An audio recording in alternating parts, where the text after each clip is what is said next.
Viral, hajatan dan panggung dangdut nekat digelar di tengah perlintasan kereta api Tanjung Priok. KAI bereaksi. Wah, kereta lagi. Sebuah video viral di media sosial memperlihatkan tenda hajatan yang didirikan di perlintasan kereta api yang disebut terjadi di kawasan Tanjung Priok, Jakarta Utara. Terlihat tenda berwarna putih dan emas tersebut berdiri di tengah rel kereta. Selain itu, ada juga panggung dangdutan di dekat tenda itu. Dalam video tersebut juga memperlihatkan adanya kereta komuter lain yang berlalu lalang di kawasan tersebut. Dari informasi, seorang warga Tanjung Priok, Jakarta Utara menggelar acara hajatan di tengah-tengah perlintasan rel kereta api, tulis akun yang memviralkan video tersebut.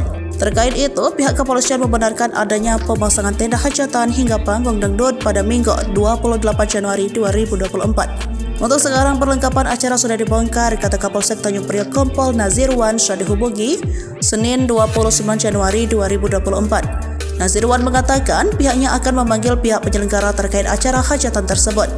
Nantinya akan diketahui apa kegiatan tersebut mengantongi perizinan dari KAI atau tidak.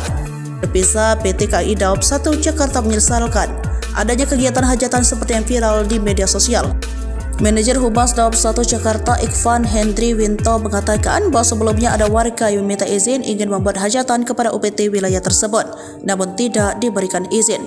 Ikhvan mengatakan penyelenggara melanggar aturan sesuai Undang-Undang Nomor 23 Tahun 2007 tentang perkeretaapian dengan ancaman hukuman 3 bulan penjara atau denda 15 juta rupiah.